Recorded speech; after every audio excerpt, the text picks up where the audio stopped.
আসসালামু আলাইকুম। শেয়ার করব সেরা স্বাদের দুটো রেস্টুরেন্টের ফাস্ট ফুড রেসিপি। একটা হচ্ছে নাসোস রেসিপি আর আরেকটা হচ্ছে meat box recipe, mayonnaise recipe.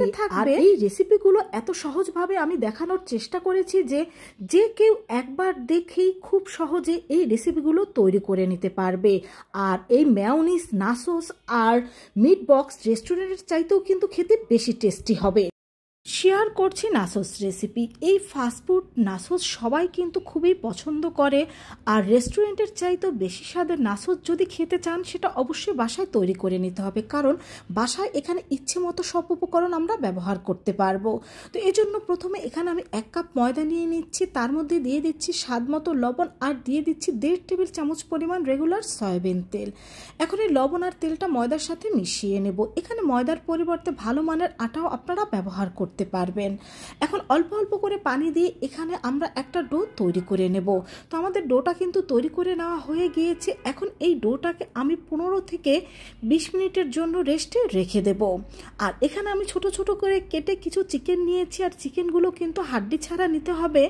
তো এখন এই চিকেনের মধ্যে দিয়ে দিচ্ছি লাল মরিচের গুঁড়ো, দিয়ে দিচ্ছি গোলমরিচ গুঁড়ো, দিয়ে দিচ্ছি আদা বাটা, দিয়ে দিচ্ছি রসুন বাটা, আর দিয়ে দিচ্ছি স্বাদ মতো লবণ, আর দিয়ে দেব সামান্য একটু সয়া সস। এখন এই সব উপকরণের সাথে চিকেনটাকে আমি ভালোভাবে মিশিয়ে নেব। আর মিশিয়ে নেওয়ার পরে এই চিকেনটাকে আমি 10 থেকে 15 মিনিটের জন্য রেস্টে রেখে দিই। এখন প্রথমে আমরা চিজ সস তৈরি করে নেব। এজন্য চুলায় একটি প্যান বসিয়ে তার মধ্যে কিছুটা মাখন দিয়ে দিয়েছি। মাখনটা যখনই গলে আসবে তখন এর মধ্যে আমি দিয়ে দেব 3 টেবিল চামচ পরিমাণ ময়দা। এখানে কিন্তু অবশ্যই ময়দাটাই ব্যবহার করতে হবে। এখন এই মাখনের মধ্যে ময়দাটাকে আমি কিছুক্ষণ ভেজে নেব। ভেজে নেওয়া হলে এর মধ্যে আমি দিয়ে দেব জাল করা 1 কাপ গরুর লিকুইড দুধ। এখন জালটা বন্ধ করে আগে আমি ময়দাটা দুধের সাথে ভালোভাবে মিশিয়ে নেব, তা না হলে কিন্তু এটা দলা পেকে যেতে পারে। তো এর মধ্যে আমি গোলমরিচ গুঁড়ো দিয়ে দিলাম, আর দিয়ে দিলাম 1.5 টেবিল চামচ পরিমাণ চিনি। এখন এটাকে আমরা জাল করে ঘন করে নেব। আর এই চুলার হিটটা কিন্তু মিডিয়াম টু লো হিটে রাখতে হবে। তো যখনই এটা ঘন হয়ে আসবে এর মধ্যে আমরা দিয়ে দেব কিছুটা গ্রেট করা চিজটা ভালোভাবে মিশিয়ে নেওয়ার পরে যখন এটা আরেকটু কিছুটা ঘন হবে তখনই এটাকে আমরা চুলা থেকে নামিয়ে নেব। তো আমাদের চিজ সসটা কিন্তু একেবারে তৈরি। এখন এটাকে আমি চুলা থেকে নামিয়ে নিচ্ছি, আর চুলা থেকে নামিয়ে এটাকে আমি ঠান্ডা করে নেব। তো এদিকে আমাদের ডোটাও কিন্তু একেবারে তৈরি। এখন এই ডোটাকে আমি আরও কিছুক্ষণ ভালোভাবে মেখে নেব। তো ডোটাকে মেখে নেওয়ার পর এখান থেকে আমি ছোট ছোট লেচি কেটে নেব। এখানে আমি মোট 60টা লেচি কেটে নেব, অর্থাৎ 1 কাপ ময়দা থেকে আমি এখানে 60টা রুটি তৈরি করে নেব। আর এই লেচিগুলো দেখে বুঝতে পারছেন এর সাইজ কতটুকু। লেচিগুলো ছোট হলেও কিন্তু এই রুটিগুলো অনেকটা বড় করে তৈরি করব, অর্থাৎ এই রুটিগুলো যতটা সম্ভব আমরা পাতলা করে তৈরি করব, কারণ নাসোস তৈরি করার ক্ষেত্রে রুটিগুলো কিন্তু অবশ্যই পাতলা করে তৈরি করতে হবে, তাহলে এটা খেতে অনেক বেশি টেস্টি হবে। তো বন্ধুরা দেখো, কাছ থেকে দেখিয়ে দিচ্ছি রুটিটা কতটা পাতলা হয়েছে, আমার হাত দেখা যাচ্ছে। তো এইভাবে করে আমি সব রুটি তৈরি করে নেব। তো প্রথমে 3টা রুটি তৈরি করে নিয়েছি। এখন এই রুটিগুলোকে আমরা হালকা ছেঁকে নেব। তো রুটিগুলোকে আমি হালকাভাবে ছেঁকে নিচ্ছি, আর এইভাবে করে বাকি যে 4টা ডো রয়েছে সেগুলো দিয়ে রুটি বানিয়ে আমি রুটিগুলো হালকাভাবে এভাবে ছেঁকে নেব। আর ছেঁকে নেওয়ার পর এই রুটিগুলোকে আমি ভালোভাবে ঠান্ডা করে নেব। তো রুটিগুলো সব ছেঁকে নেওয়ার পর এগুলো ভালোভাবে ঠান্ডা হয়ে গিয়েছে। এখন এর উপরে আমি একটা ঢাকনা দিয়ে এই রুটিগুলোকে সমানভাবে গোল করে কেটে নেব।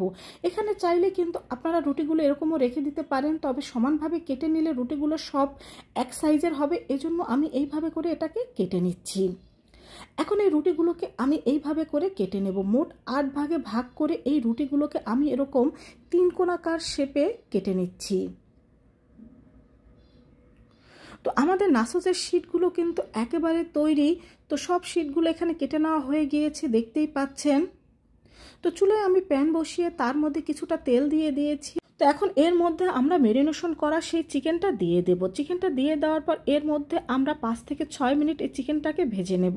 এখানে কিন্তু পানি দেওয়ার প্রয়োজন নেই, কারণ চিকেন থেকে অনেকটা পানি বের হবে। এছাড়া চিকেনগুলো কিন্তু অনেক ছোট ছোট করে কেটে নেওয়া আর হাড্ডি ছাড়া, তাই খুব সহজে এগুলো সিদ্ধ হয়ে যাবে। আর বন্ধুরা, চিকেনগুলো অবশ্যই ছোট ছোট করে কেটে নেবে। এতে প্রত্যেকটা নাসোসের ভাজে ভাজে এই চিকেনগুলো থাকবে, আর খেতে আরও অনেক বেশি টেস্টি হবে। এখন যে শীটগুলো আমরা তৈরি করে রেখেছিলাম এই শীটগুলো গরম তেলের মধ্যে মধ্যে ভেজে নিচ্ছি। আর এই শিটগুলো কিন্তু আমরা মিডিয়াম টু লো হিটে ভেজে নেব, এতে এটা অনেক বেশি মুচমুচে হবে। তো এটা আমাদের গোল্ডেন ব্রাউন করে কিন্তু ভেজে নেওয়া হয়ে গিয়েছে। এখন এটাকে আমি চুলা থেকে তুলে নিচ্ছি। আর একইভাবে কিন্তু বাকি যে শিটগুলো রয়েছে সেই শিটগুলো আমরা ভেজে নেব। তো এখানে আমার সব উপকরণগুলো একেবারে রেডি নাসোস তৈরি করার জন্য। চিজ সস এবং টমেটো সস আলাদা করে একটা পাইপেন ব্যাগের মধ্যে ভরে নিচ্ছি, যাতে এগুলো দিতে অনেকটা সুবিধা হয়। তো এখন রেস্টুরেন্টের মতো আপনাদের আমি সার্ভ করে দেখিয়ে দিচ্ছি। তো প্রথম লেয়ারটা আমি দিয়ে দিচ্ছি। তো প্রথম লেয়ারটা কিন্তু আমাদের দিয়ে নেওয়া হয়ে গিয়েছে। এখন এর উপরে আমরা সেই চিকেনগুলো প্রথমে দিয়ে দেব। আর এখানে যেহেতু আমরা বাসায় তৈরি করে নিচ্ছি, তাই চিকেনগুলো একটু বেশিই দেবো, যাতে এটা খেতে আরও অনেক বেশি টেস্টি হয়। তো এখন দিয়ে দিচ্ছি প্রথমে আমি চিজ সস। এখানে চিজ সসটাও কিন্তু আপনারা আপনাদের ইচ্ছে মতোই ব্যবহার করতে পারবেন। আসলে বাসায় তৈরির একটা সুবিধা হচ্ছে এখানে আমরা আমাদের টেস্ট অনুযায়ী সব উপকরণগুলো ব্যবহার করতে পারি, এতে এটা খেতে আরও অনেক বেশি টেস্টি হয়। দিয়ে দিচ্ছি টমেটো সস। এখন দিয়ে দেব কিছুটা গ্রেট করা মোজারেলা চিজ। তো চিজটা দিয়ে দেওয়ার পর এখন এখানে আমি সেকেন্ড লেয়ারটা দিয়ে দেব। আর সেকেন্ড লেয়ারটাও কিন্তু আমি সেম একইভাবে ডেকোরেশন করে নেব। তো বন্ধুরা, দেখতেই পেলে কত সহজভাবে বাসায় এই নাসোসটা তৈরি করে নেওয়া যায়। তো আশা করছি আজকে থেকে এই রেসিপিটি দেখে নেওয়ার পর তোমাদের আর রেস্টুরেন্ট থেকে এই নাসোসটা কিনে খেতে হবে না। তোমরাও খুব সহজে আমার মতো এই নাসোসটা বাসায় তৈরি করে নিতে পারবে। আর ভালো লাগলে অবশ্যই কিন্তু এই রেসিপিটা তোমার বন্ধুদের সাথে শেয়ার করবে। আর বাসায় সবাইকে একবার হলো তৈরি করে খাওয়াবে, দেখবে সবাই তোমার খুবই প্রশংসা করবে। তো আজ এ পর্যন্তই, সবাই ভালো থেকো। শেয়ার করছি মিট বক্স রেসিপি। এই মিট বক্স পছন্দ করে না এমন মানুষ কিন্তু খুঁজেই পাওয়া যাবে না। তবে রেস্টুরেন্ট থেকে কিনে খেলে কিন্তু তার মধ্যে চিকেনের চাইতে বেশি আলুর পরিমাণটাই থাকে। তো বাসায় বেশি স্বাদের তৈরি করে খেতে চাইলে এই রেসিপির সম্পূর্ণ সাথেই থাকতে হবে। তো এই জন্য প্রথমে এখানে আমি কিছু চিকেন কেটে নিয়েছি। আর চিকেনগুলোকে আমি একটু লম্বা লম্বা করে কেটে ভালোভাবে ধুয়ে পরিষ্কার করে নিচ্ছি। তো এর মধ্যে দিয়ে দিচ্ছি আমি লাল মরিচের গুঁড়ো, দিয়ে দিচ্ছি সয়া সস, দিয়ে দিচ্ছি এখানে আমি গোলমরিচ গুঁড়ো, দিয়ে দিচ্ছি আদা বাটা, আর দিয়ে দিচ্ছি রসুন বাটা, আর দিয়ে দেব এখানে আমি স্বাদ মতো লবণ। তো এখন এই সব উপকরণগুলোর সাথে চিকেনটাকে আমি ভালোভাবে মিশিয়ে নিচ্ছি। আর মিশিয়ে নেওয়ার পরে চিকেনটাকে আমি 10 থেকে 15 মিনিটের জন্য রেস্টে রেখে দেব। এদিকে এখানে আমি কিছু সসেস নিয়ে নিয়েছি। এখন এই সসেসগুলোকে আমি কেটে নেব। এখানে আমি কিন্তু চিকেন সসেসটা ব্যবহার করেছি। তো সব চিকেন সসেসটা এখানে আমার কেটে নেওয়া হয়ে গিয়েছে। আর এদিকে আমি 3টে মাঝারি সাইজের আলু নিয়ে নিয়েছি। আলুগুলোর খোসাটা ছাড়িয়ে ভালোভাবে আমি ধুয়ে নিয়েছি। এখন এই আলুগুলোকে এইভাবে করে জুলিয়ান কাট করে আমি কেটে নেব, ঠিক যেমন আমরা ফ্রেঞ্চ ফ্রাইয়ের জন্য কেটে নিই। তবে ফ্রেঞ্চ ফ্রাইয়ের চাইতে এটা কিছুটা পাতলা করে কেটে নিতে হবে। এখন এই আলুটাকে আমি 2-3 বার পানি পাল্টে ভালোভাবে ধুয়ে নেব। তো আলুটা আমি ভালোভাবে ধুয়ে পরিষ্কার করে নিয়েছি। এখন প্রথমে এই যে সসেসটা রয়েছে এই সসেসটাকে আমরা ভেজে নেব। আর এই সসেসটাকে কিন্তু আমি গোল্ডেন ব্রাউন করে ভেজে নেব। তো আমার সসেসটা কিন্তু ভেজে নেওয়া হয়ে গিয়েছে। এখন এই সসেসগুলোকে আমি তুলে নিচ্ছি। তো এই প্যানের মধ্যে আমি আরও কিছুটা তেল দিয়ে দিচ্ছি।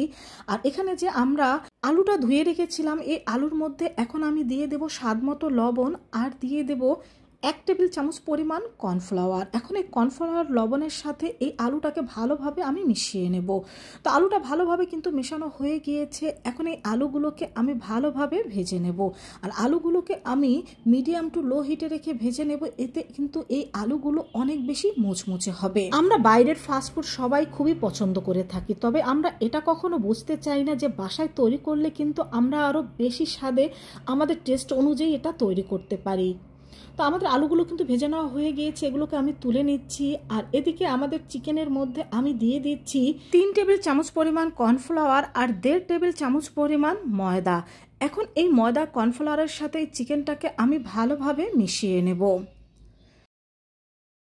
এটা মিশিয়ে নেওয়ার সময় দেখবেন যে এটা একটু শুকনো শুকনো ভাব রয়েছে, এজন্য এর মধ্যে আমরা 2 টেবিল চামচ পরিমাণ পানি দিয়ে দেব, যাতে এই চিকেনটা অনেকটা আঠালো হয়। তো আমাদের চিকেনটা কিন্তু ভালোভাবে মেখে নেওয়া হয়ে গিয়েছে, দেখতেই পাচ্ছেন। এখন এই চিকেনগুলোকে আমরা ভেজে নেব। আর এই চিকেনগুলোকে কিন্তু আমি একটু ফাঁকা ফাঁকা করে দিয়ে দিচ্ছি, কারণ একসাথে দিয়ে দিলে একটা চিকেনের সাথে একটা চিকেন লেগে থাকতে পারে, এজন্য এটাকে একটু এইভাবে করে ফাঁকা ফাঁকা করে দিয়ে দিতে হবে।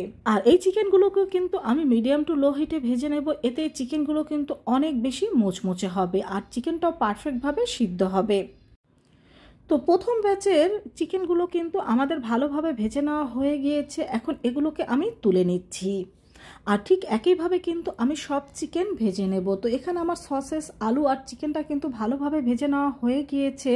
এখন এগুলোকে রেস্টুরেন্টে যেভাবে আমাদের পরিবেশন করা হয় সেইভাবে আপনাদের আমি পরিবেশন করে দেখিয়ে দিচ্ছি। এজন্য প্রথমে আমি দিয়ে দিচ্ছি আলু।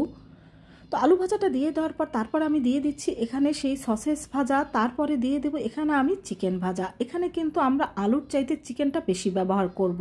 এটাই হচ্ছে বাসায় তৈরি করার সুবিধা। এখানে আমাদের যে উপকরণটা বেশি ভালো লাগবে সেটা কিন্তু আমরা বেশি ব্যবহার করতে পারি। দিয়ে দিলাম এখানে আমি টমেটো সস, আর দিয়ে দেব এখন আমি মেয়োনিজ। এই মেয়োনিজ আর সসেস তৈরির রেসিপি কিন্তু আমার পেজে আর আমার ইউটিউব চ্যানেলে দেওয়া আছে, আপনারা চাইলে দেখে নিতে পারেন। আর বন্ধুরা নিশ্চয়ই দেখতে পেলে কত সহজভাবে এই মিট বক্স তৈরি করে নেওয়া যায়। আর আমি বলবো তো রেস্টুরেন্ট থেকে কিনে না খেয়ে বাসায় তৈরি করে খেলে কিন্তু তোমরা আরও বেশি স্বাদের মিট বক্স খেতে পারো। আর আমি কিন্তু আমার প্রত্যেকটা রেসিপি তোমাদের সাথে খুব সহজভাবে শেয়ার করার চেষ্টা করি। আশা করছি এই রেসিপিটিও তোমাদের কাছে খুব সহজেই মনে হবে। তো রেস্টুরেন্ট থেকে বেশি দাম দিয়ে না কিনে বাসায় কিন্তু খুব সহজে এই মিট বক্স তোমরা তৈরি করে নিতে পারো। আর এটা রেস্টুরেন্ট চাইতে কতটা টেস্টি সেটা বাসায় নিজেরা তৈরি করে খেলেই বুঝতে পারবে। আর ভালো লাগলে অবশ্যই চ্যানেলটি সাবস্ক্রাইব করে আমার পাশে থাকবে। অনেকেই রয়েছে যারা কাঁচা ডিমের মেয়োনিজটা খেতে চায় না, তো তাদের জন্য এই স্পেশাল মেয়োনিজটা নিয়ে এসেছি। কাঁচা ডিম ছাড়া খুবই সহজেই মেয়োনিজটা তৈরি করে নিতে পারবেন, আর যে কোনো ফাস্টফুড আইটেম দিয়ে কিন্তু এটা পরিবেশন করতে পারবেন। তো এই জন্য প্রথমে এখানে আমি দুটো সিদ্ধ ডিম নিয়ে নিয়েছি, তার মধ্যে দিয়ে দিচ্ছি হাফ কাপ পরিমাণ গুঁড়া দুধ, দিয়ে দিচ্ছি এখানে আমি লাল মরিচের গুঁড়ো, আর দিয়ে দিচ্ছি এখানে আমি কালো গোলমরিচ গুঁড়ো, দিয়ে দেব 1 টেবিল চামচ পরিমাণ ভিনেগার, দিয়ে দেব 1 চা চামচ পরিমাণ সয়া সস, আর দিয়ে দিচ্ছি এখানে আমি 1.5 টেবিল চামচ পরিমাণ চিলি সস, আর 2 টেবিল চামচ পরিমাণ টমেটো সস, আর দিয়ে দিচ্ছি এখানে আমি 2 টেবিল চামচ পরিমাণ চিনি, আর এখানে দিয়ে দেব সামান্য একটু লবণ। যেহেতু সসের মধ্যে অনেকটা লবণ রয়েছে তাই লবণটা দেখে ব্যবহার করবেন। দিয়ে দিলাম 3 টেবিল চামচ পরিমাণ পানি। এখন এটাকে আমি ভালোভাবে ব্যালেন্স করে নেব 1 মিনিটের মতো। এখানে কিন্তু আমি সয়াবিন তেলটা ব্যবহার করিনি। 1 মিনিট এটাকে ব্যালেন্স করে নেওয়ার পর দেখুন এটা দেখতে এরকম হয়েছে। এখন এর মধ্যে আমি দিয়ে দেব 3 টেবিল চামচ পরিমাণ রেগুলার সয়াবিন তেল। অনেকে তেলটা একসাথে ব্যবহার করে, তবে এটাকে আমি আলাদাভাবে ব্যবহার করি, এটা আমার কাছে বেশি ভালো লাগে। তো এখন এটাকে আমি আরও 1 মিনিট ভালোভাবে ব্যালেন্স করে নেব। তো 1 মিনিট ব্যালেন্স করে নেওয়ার পরে কিন্তু তৈরি হয়ে গেল আমাদের পারফেক্ট মেয়োনিজ। তো বন্ধুরা বাইরের দোকান থেকে না কিনে বাসায় কিন্তু খুব সহজে এইভাবে এই মেয়োনিজটা তোমরা তৈরি করে নিতে পারো। আর এই মেয়োনিজটা কিন্তু বাইরের মেয়োনিজের চাইতে অনেক বেশি টেস্টি এবং অনেক বেশি স্বাস্থ্যকর। আর এই মেয়োনিজটা তোমরা যে কোনো ফাস্টফুড আইটেমের সাথেই কিন্তু খেতে পারবে। আর নর্মাল ফ্রিজে এই মেয়োনিজ 4 থেকে 5 দিন ভালো থাকবে। তো বন্ধুরা আশা করছি আমার এই সহজ মেয়োনিজের রেসিপিটিও তোমাদের খুব ভালো লেগেছে। ভালো লাগলে বাসায় অবশ্যই একবার ট্রাই করবে।